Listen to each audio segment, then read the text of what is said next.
Mr. Tharman Shanmugaratnam's landslide victory shocked the nation this presidential election with a margin of victory so large that no one expected it. But is his win really that surprising or simply just cleverly planned?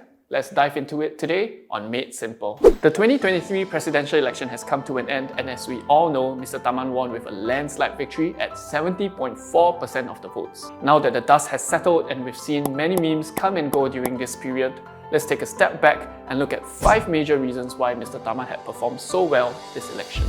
Reason number 1. Mr. Tharman had extensive experience in the political space. When Mr. Tharman announced his intention to run for presidency, everyone knew he was going to be a strong candidate. I mean, the man had over 22 years of experience under his belt. Mr. Tharman has been a crowd favourite for years.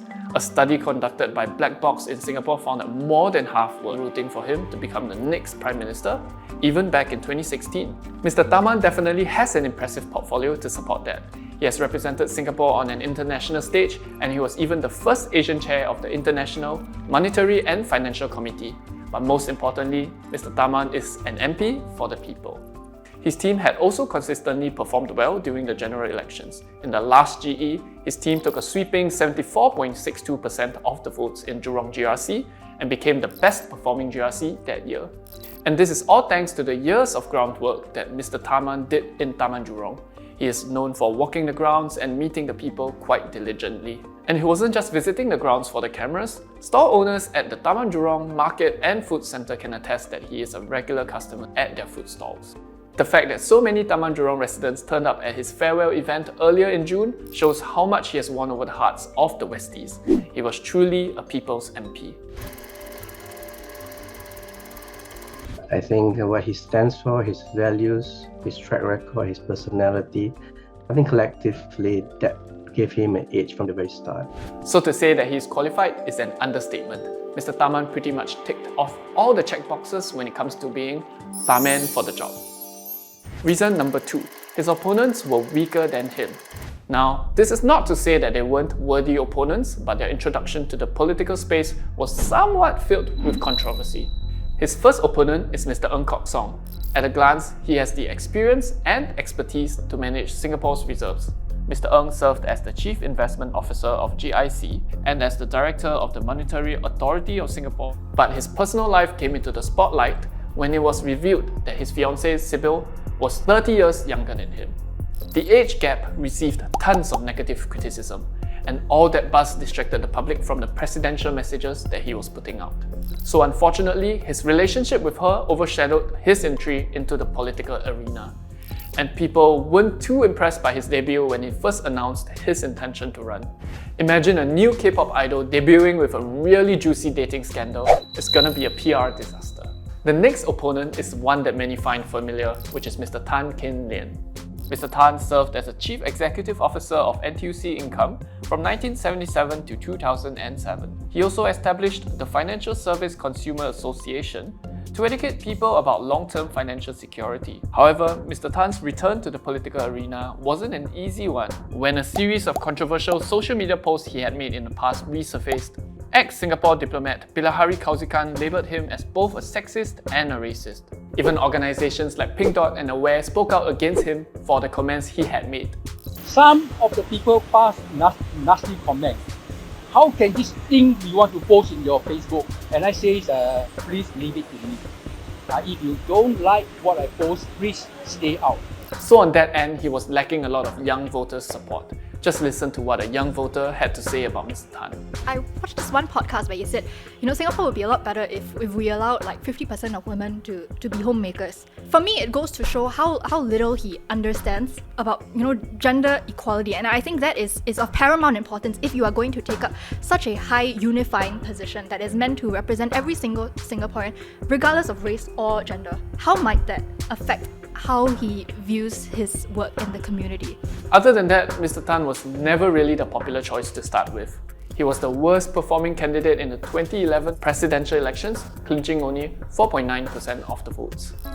Well, of course, when I saw the result, it was a big shock. I didn't expect it to be that low.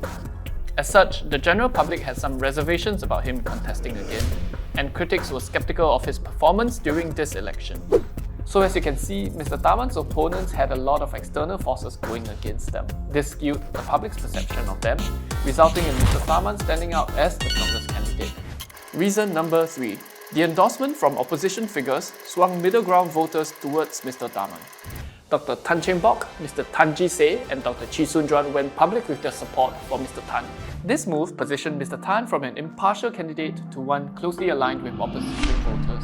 So naturally, anti-PAP voters would turn to Mr. Tan as the next best candidate. Many of the middle ground voters felt that the election had become so polarized that they would rather play it safe and vote based on merit. It did jolt the middle ground, and many of them decided, I think in the end, that their vote was really important to make sure that Tharman was the one that would come out on top. Unfortunately for Mr. Ng, this had a negative spillover effect on his campaign. Since Mr. Tan took a bulk of the anti-establishment voters, Mr. Ng relied on the middle ground to get him elected. What happened today is polarization, even to the extent of branding me as part of the establishment, but I'm part of the government. So as you can see, this played a huge role in shifting the ways the votes were being split. Reason number 4. They say that behind every powerful man is a woman, and it's definitely true for this election. Madam Jane Nitogi gave Mr. Tharman's campaign a massive boost. You see, for a nation to love its president, they have to love their first lady too. And sometimes that could be the defining factor for someone who is torn between candidates.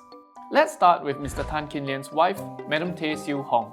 Throughout Mr. Tan's campaign, she was caught up in the memes that social media users were posting about them. Whenever possible, they would dissect his interviews and make edits of them, drawing a lot of negative attention towards him. And let's not forget the iconic green dress incident, where Mr. Tan pointed out that his wife wore green to visit his Muslim voters. She knows that green is the color that our Malay friends like, Muslim friends like. So we can safely say that his wife's presence didn't do much for his campaign other than being meme material. As for Mr. Ng, the public saw him in a new light when he spoke about his late wife Patricia. Viewers were super touched by how compassionate and empathetic he was. Unfortunately, social media users heavily questioned his new relationship, which painted him in a negative light. Lastly, we can take a look at Mr. Tharman's partner, Madam Jane Nitogi, who not only enhanced his campaign but could have swayed voters to be Team Tharman. Jane is very well loved by the public. A mothership video of how he and Jane met also went viral, and this made people view them as a complete unit and a total power couple. The viewers were eating that content up like they do for Ryan Reynolds every time he talked about Blake Lively. And that's because many viewed her as intellectually on par with Mr. Tharman. She's also known to be a champion for the arts, which earned her plus points with the youth. I think the electorate like the fact that they have a long and happy marriage, that Jane was his intellectual equal, but that she also has a very good heart. She's been helping prisoners, poor people, and underprivileged people. Not only that, as Mr. Tharman is not the most fluent in Mandarin, he might find it harder to connect with the older Mandarin-speaking population. With Jane's presence and her ability to speak Mandarin, it definitely bridges the gap between him and the Chinese community. The fact that Mr. Tharman had a Chinese spouse, I think that adds some credibility to his multicultural abilities. Even Mr. Tharman had mentioned that at least when they first got married, it was still something of an oddity to have someone of another race as a partner. So clearly having been able to negotiate that, I think provides a sense of his ability to be multicultural. So from what we've observed, the candidates' partners were quite key to their success, and fortunately for Mr. Tharman, he had an up-and-rising it girl by his side who won the public's heart. This added on to the success of his campaign. Reason number 5. Mr. Tharman had a stellar social media strategy for his campaign. To start off with, his campaign was simple and easy to understand: respect for all. And he meant respecting everyone despite their age, gender, race or religion. Quote unquote, listening to every voice and every heart. So from the get-go, you can tell that he is truly positioning himself as someone for the people and with the people. And this simple campaign slogan was good enough to resonate with the masses. But also, people like the fact that he kept the campaign positive. And he didn't say anything negative about the other candidate. He just talked about his own qualifications, his dreams of the future, even his slogan, right? Yes. Respect for all. I think it resonated with people. And to quote Taylor Swift's Karma, I keep my side of the street clean. First, I'd like to thank my fellow candidates, Mr. Ng Kok Song and Mr. Tan Kin Lian, for joining me in this contest. I look forward to a fair, dignified and honourable contest. Mr. Tharman has chosen to keep his campaign clean of slander and did not speak ill of any of his opponents. This gave the public the perception that he was neutral, calm and focused throughout his campaign. And social media gave him the upper hand too during his campaign period. There was a lot of viral social media content created by content houses like SGAG and even yours truly at Zirap.